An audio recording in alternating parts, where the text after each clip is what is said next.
Hi, I'm Kimberly Bailey Toureau, and thank you for joining us on Enterprising People 702 in fabulous Las Vegas. I'm so very excited today. We have a very special guest, the original member of Earth, Wind, and Fire, Mr. Ralph Johnson. And he's written a wonderful book. Let me tell you about it. It's Rhythm, Fire, and Life in Harmony with Earth, Wind, and Fire. So we're going to get all into it. So, hi, Ralph. How are you? Well, how are you? I just had my hair cut. I said I was Oh, trying to get up. No, I was trying to get my barber in between these two interview and podcast thingies, and so I said, "Look, man, be here at 11 because I got something to do at 1, and then you're out of yes. here." So Uh, yeah, I well, feel civilized again. Of course, always feel good when you're looking good, but you look Oh good man. any old way. But listen, Ralph, tell us this book now. I'm so very excited because Earth, Wind, and Fire, you all were very kind of intentional about keeping your private life separate from the music, and still to this day, because you still are traveling and touring. But what made you say, okay, it's time. I have to write this book? Well, I mean, after being 55 years in, why not write the book? I think I have some stories to tell. And Earth Wind, the members of Earth Wind were never in the news. There weren't any Diddy parties, you know. No. So it was just time to write the book and let people know, some of the behind the scenes stuff, explain some of that, you know, about like our 6 year hiatus, what was going on, how that came about, you know. And I just think that people needed to know a little bit more about me. Yeah. Yeah, because Ralph, we always see you. It's like the Philip Bailey, Verdine White, and Ralph Johnson. You guys are front row and center and giving us beautiful music as September, True Devotion. I mean, and, all of these wonderful, wonderful sounds. And it was almost like a fusion, and it still is because I think people still are playing the music even today. If I turn on radio in LA or Atlanta, because I went to Spelman College in Atlanta, but I Oh, mean, wherever. Spelman. Wherever I go, I can turn on the radio and I will get some Earth, Wind, and Fire. So tell us a little bit about the secret recipe of making those hits sound so good. And even today, there's nothing like it. Well, it was a fusion. It was a fusion of R&B and jazz. And Maurice wanted a group that could play all genres of music, and so that's what we went for. And we wanted it to be feel good music with a message. And so that's what we went after. I think we achieved that. And still today, people are showing up to hear us do what we do, and we're very grateful. We're very thankful. It's Yeah. what we call the attitude of gratitude. Yeah, I definitely, and very spiritual too. Because if I'm feeling bad, I was like, keep your head up to the sky. You I know, we was. we put that we put that back in the show. Oh, you did We good. combine it with we open up with a little bit of keep your head to the sky. Then we go into devotion. Oh, okay. Those were two still my favorites, and the list just goes on, Ralph. But again, I was just Maurice White. He is passed on. But what's your fondest memories of Maurice White? Well, being able to talk to him because we're both drummers, being able to talk to him about drummers we loved and followed and were really into, and then his work ethic stands out forever. I mean, he was driven, I mean, album after album after album, and then to write that stuff too, you know, that that's a lot of time and effort, but he was on track. He knew exactly what he wanted. He got it out of us, and it seems to have worked out. You Yeah, know what? By the way, Rhonda just sent me an email saying that Rolling Stone voted "That's the Way of the World" as the number 11 best soundtrack album of all time. of all times. All time. Wow. Yeah. Well, I agree with them because that's the way of the world. And now we're seeing another world as we're into a different situation now, opposed to when you all first started back in the 70s. Yep. But it's still the thread of your messaging. Still, it pertains to today as it did yesterday. What do you believe? What do you attribute that to? Well, good is good, and a good message will last forever. The message came from the heart. And so, you know, in your spirit, when you hear something, if it touches you, or does it give you a check in the spirit? If it gives you a check, wrong message. Mm, But if it ministers to your spirit, you know you're on the right track. yeah. And it was all about that positive message, about being uplifting, Yes. And you can't. challenging you to be the best you could be. Yeah, yeah. And I think the basis of all of it, you just feel the love. I Well, remember amen. yeah, when you all come to Vegas, when I was growing up at the Latin, I believe it was the Latin Theater, and just the techno and the world that would come out and the gold. I just remember it being such a show. And now technology is kind of secondhand and all of those things. But tell us about when you all came to Las Vegas and before we were really talking about the effects of a show and all of those things, but you were doing The, it. Tell us a little those bit about special that. those Hmm. special effects came by way of two magicians, um, Doug Henning and David Copperfield, Hmm. and they both worked with us on our special effects, and it was great. It came off. The audience loved it. Still today, people talk about what they call the tube show, where the tubes would come down and Yeah. then they would illuminate, then they would go dark, and we'd come up and we'd be in the tubes, and they're like, "What? How did that?" It was the Yeah. whole thing. You know. Yeah, that was kind of lost in space. It was just wonderful. But then that funky beat would hit the music and it was just on. I mean, it was the best shows. Even you still come to Vegas. I know you're going to be in the Venetian, right? Starting October 17th through the 31st, and it's a residency we do every year. We look forward to it because it's at the end of our tour season, Hmm. and we get a chance to just take a break and rest in Vegas. You know, Yeah, yeah. Well, we'd and love plus to we love have you. staying in that room. That's a great room. That is a good room. That's an excellent room, We and always look forward. Yes, yeah, the acoustics are just perfect, yes. especially if you want to hear some good music and feel good, then be sure to come to Las Vegas to the Venetian during October because it's just a great show. But how have you all, like people say, how have you sustained? I mean, you still look, Ralph, you still look the same. I mean, everybody looks good. You have the energy level is high. What's the secret of sustainability? Well, first off, I appreciate that compliment. You should have a check by Friday Okay. for that. Um, but no, you just look. You got to take care of yourself when you're out here doing what we do. You got to eat Yeah. right, get your rest. Like after the shows, we're not partying. Hmm. Everybody goes back to the hotel room. At least the three of us. I can't speak for the band, but Yeah. the three of us get back to the room. We just rest, order a little room service, and turn on Netflix. Yeah. But then all of us, we work out.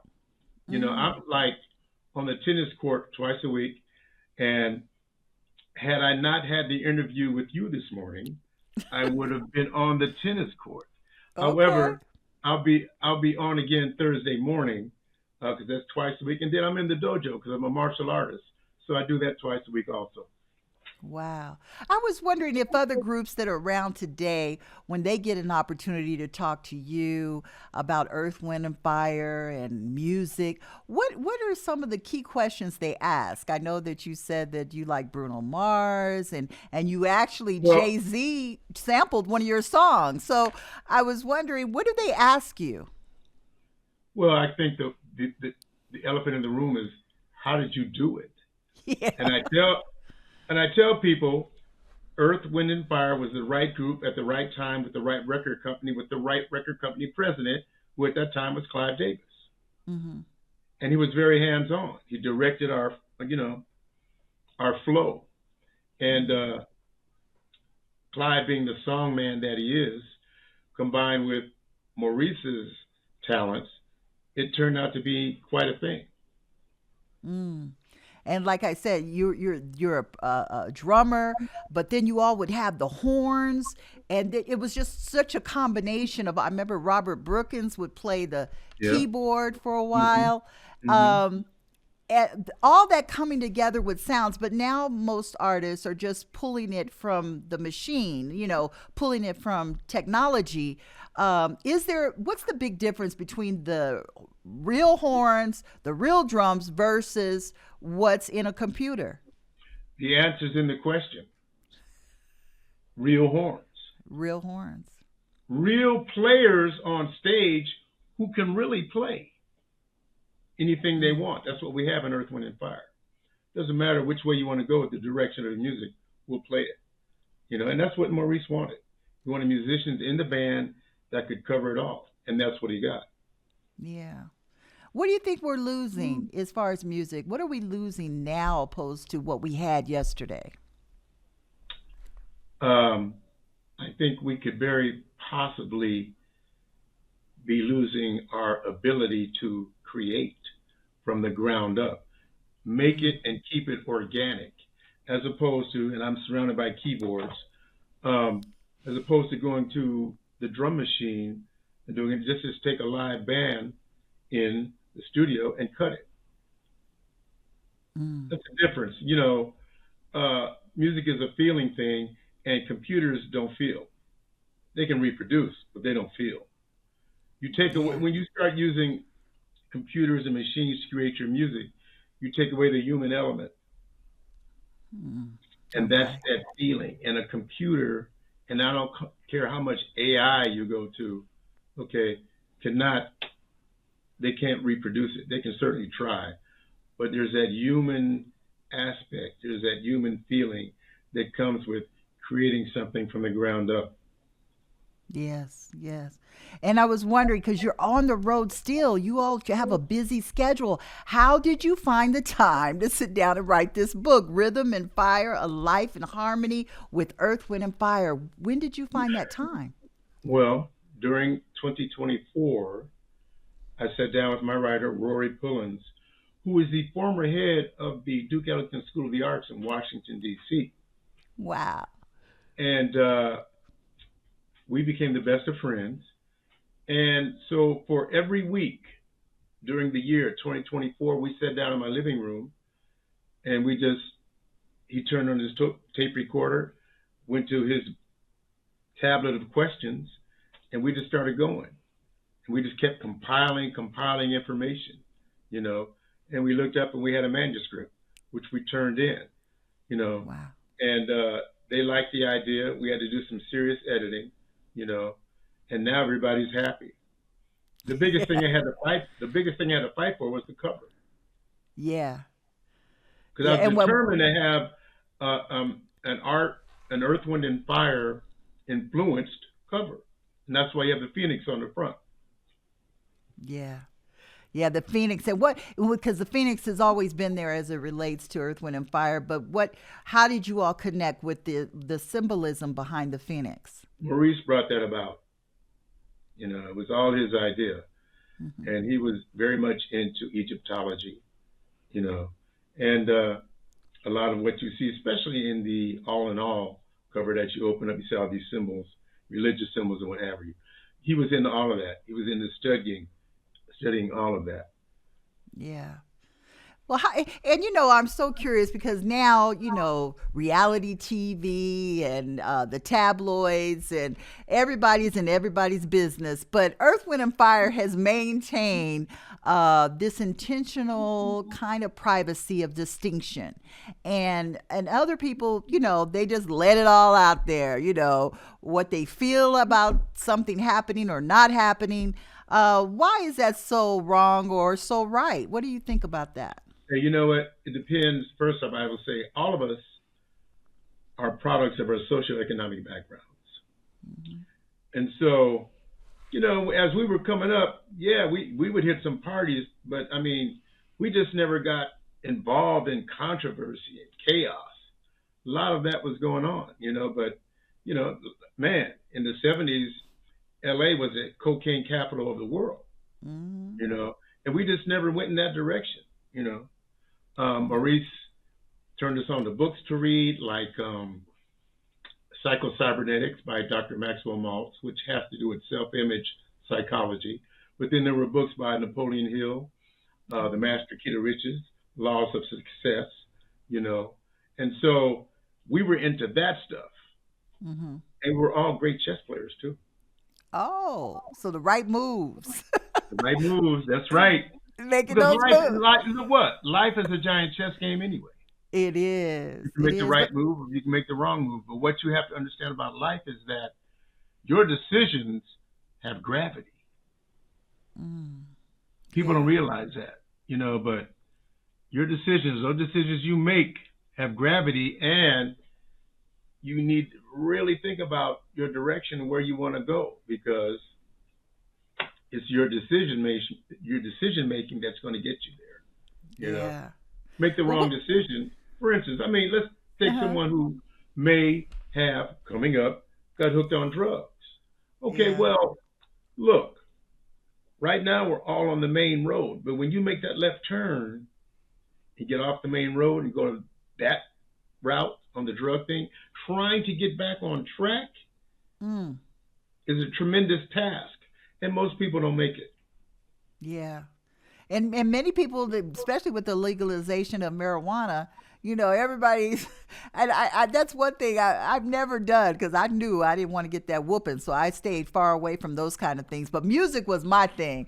But with so many people diving into these recreational things in the music business, because my mother was a dancer in the Apollo, my dad sang with Count Basie, so Mm, I come from that. My mother would always say she would just stray away from people indulging because they were shooting up at that time, heroin and stuff like that. But Earth, Wind, and Fire has never succumbed or never got into. We never heard anything like that from the musicians with Earth, Wind, and Fire. And do you believe it's because Maurice was so into his spirituality and to absolutely. protect the temple, which is the pyramid? Right. And that's absolutely right. So we kind of, I'm sure there was some experimentation, and I talk about that in my book, you Okay. know. And Yeah. but here I am at 75, and I'm feeling pretty good. Yeah, you look good, Ralph. You look You know, excellent, and that's very that's what I'm. kind. There's a second check coming for you. It'll be the week after. Okay, okay.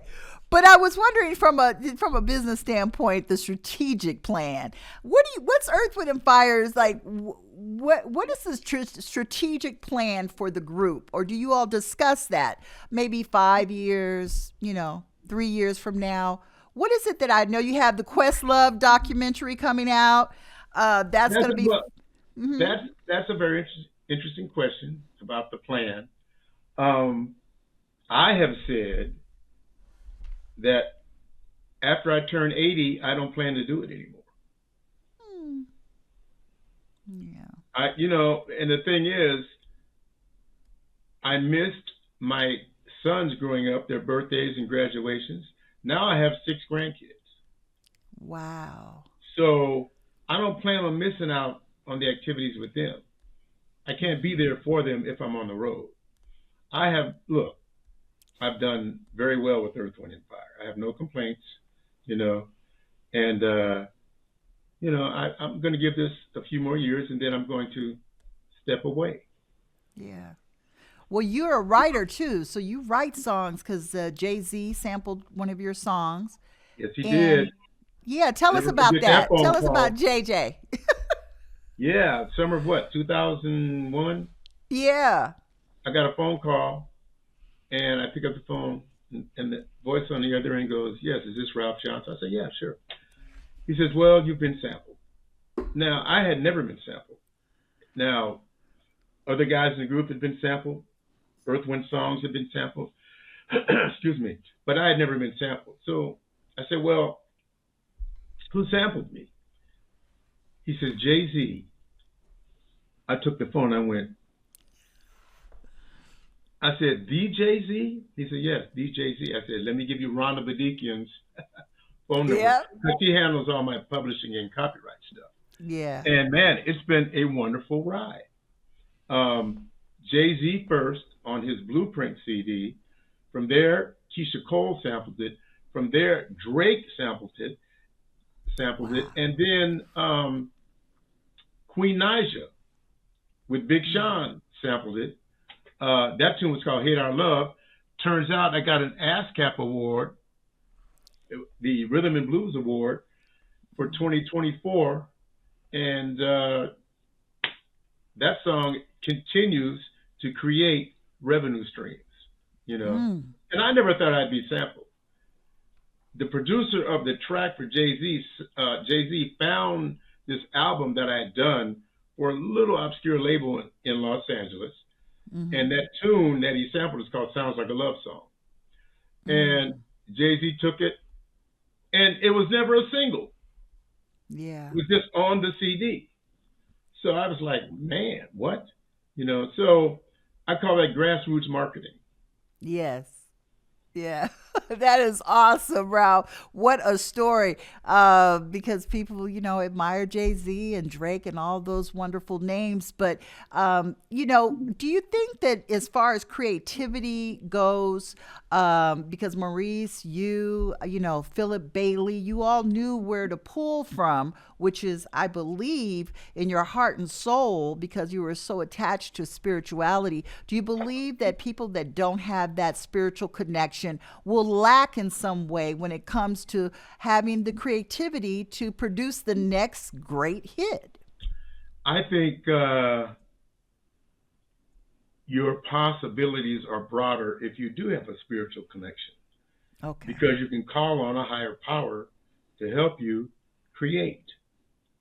And all of Mm. us have that. All of us, whether you're in Earth, Wind, and Fire or, whatever, Jack and Jill Club. Yeah. But you can, you can, all of us need a spiritual connection. Now, Yeah. I say in my book, I come because I'm a Christian, so I believe in Jesus Christ. Hmm. But I say all of us, whatever I don't care what you believe right now on the planet Earth, all of us are going to stand before God one day, and we'll see what Yeah. happens after that. And Ralph, where do you pull from as far as your biggest inspiration, especially when you're being creative? I'm sure when you're 80, you're gonna still be writing the songs. We're not letting you go. we're gonna still look towards you and Earth, Wind, and Fire to help out the young folk. But I was wondering, where do you draw your inspiration from? Do you go by the ocean? You're from California. What really feeds or pours into you? Well, my inspiration comes from the people that surround me, my wife, my immediate family, my grandkids. Which I say, if you look at the inside the cover of the book, the book is dedicated to my grandkids. Aw, that's And beautiful. so Yeah. because I wanted them to have a tangible literary account of my journey in Los Angeles growing up, subsequently joining Earth Wind, and then everything that happened within the whole Earth Wind framework. I Hmm. wanted them to read about that one day. You Yeah. can't take it with you. Yeah, you can't take. And I also wanted to, before we get off, I wanted to talk about, was there any time, because you all have sustained as a group throughout the decades, throughout the years, and I was wondering, was there any time where, I know you all went on a hiatus, but where the group says, we're about to get into some heavy trouble. We might be breaking up, when maybe at the highlight of the time you all were performing. Was there ever a time where you thought, I don't know if we can stay together? Well, there was never a time when I thought, oh, I don't know if we can stay together. But certainly the 6 year hiatus we took, and I talk about it in the book, threw us way off because of the way it was brought about. Mm. Because, Maurice called a meeting one day and said, hey, guess what? I'm gonna do a solo album. Philip's gonna do a solo album, and you guys can kind of just do whatever you want. And I don't know if I'm ever gonna bring it back together again. Wow. Now, we had no preparation, no warning for that at all. This was done like the moment you picked up the phone and called me. We had a meeting at the complex, Hmm. you know, and that was the announcement. And everybody left out of there stunned and in shock because all you had to do was say, okay, look, in 90 days, in 6 months, whatever, these are the changes I'm going to make. But we were not given that warning, and so it threw us way off. Threw us way off. But Yeah, guess what? The three of us, Philip, Verdine, and myself, still standing, that's right. and not So barely standing.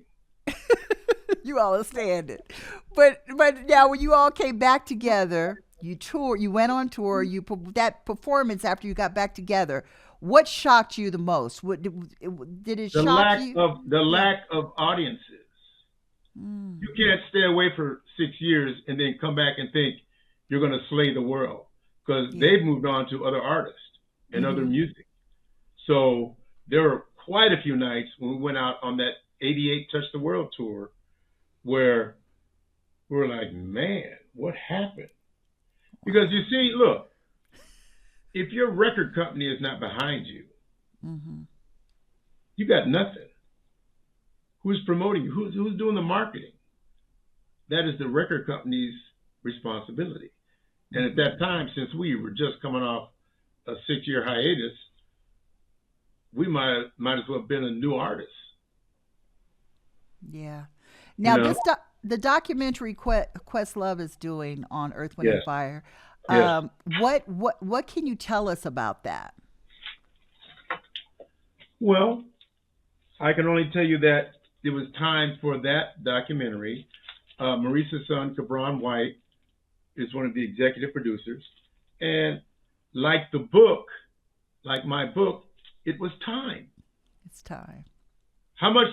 Okay, let's do this. How much longer would you like us to go on before I write my book or before Questlove does a documentary? Yeah. The time is now. It is now. It was. Tomorrow is promised to no one. That's right. Well, we've been So, waiting because we've never been able to get in. The window wasn't open. We would just see you on stage or be lucky enough to come across your music, go buy the album. I guess I'm dating myself buying an album, but no, you know what? We were just on the road. I found a vintage record shop. We were in where? North Carolina. I yeah. went and bought some Miles Davis vinyl. Oh, But I have a wow. turntable with my setup upstairs. Okay. Oh, I, absolutely. Yeah, I love it. I love the vinyls. My dad would keep all of the records, and I remember meeting Duke Ellington because he was on my dad's TV show because I they love worked it. together back in New York. But Now Ralph, you I say your love it. father. Wait a minute. Wait, but you say your father used to sing with Yeah, Count Count Basie? Basie. He went to Morehouse. He was discovered by Count Basie when he sang in the Glee Club with Dr. King. Ah, And yeah, and so he would recruited my dad from Morehouse College, and that's why I had to go to Spelman. But my dad so passed on. His name is Bob Bailey. So William okay. H. Bob Bailey. If you Google him, you could hear Count Basie with William H. Bob Bailey. I think it's called Splendid. It's a song on there. You can hear still on YouTube Do, with my dad. He was an alto. do you have any Count Basie vinyl? No, no, I don't think we have any vinyls. Maybe in that garage. My mother will be 100 in August. Anna Okay, Bailey. listen. Listen to Yeah. me carefully. Uh huh. If you have no other Count Basie album, and if you Yeah. only buy one Count Basie album, you must get Live at the Sands in parentheses before Frank. Okay. Because Frank Sinatra that same night did a Live at the Sands album.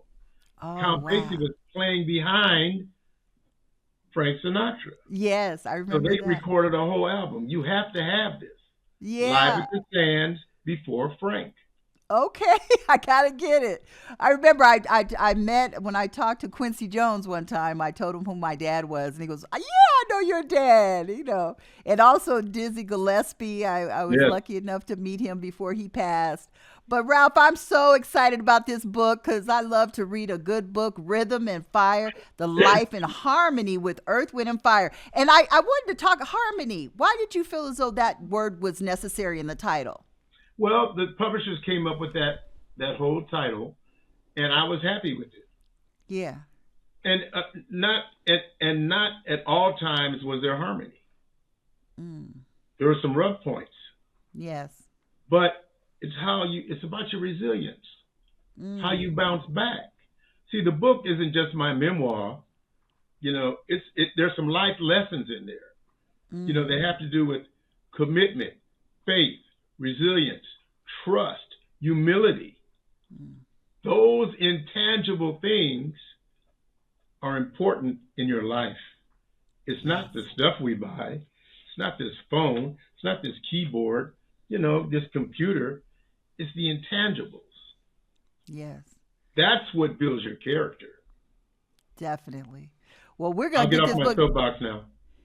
Yeah, I just want to know how we get the book, Rhythm and Fire: A Life in Harmony with Earth, Wind, and Fire. How do we get the book? It can be pre-ordered as we speak on Amazon.com. Okay. That is so great. Ralph Johnson, thank you once again for being on Enterprising People 702. We'll be at the Venetian in October to see the show Earth, Wind, and Fire. Thank you so much. Thank you, Kimberly, for having me. I had a great time. Thank you so much. Okay. Again, I want to thank you for tuning in to Enterprising People 702. We want to thank Mr. Ralph Johnson with Earth, Wind, and Fire. And again, be sure to press the button and subscribe. Be sure to do just that. And also, you can go to LasVegasBlackImage.com and take a look at our fabulous magazine. And I want to thank you and you too for being Enterprising People.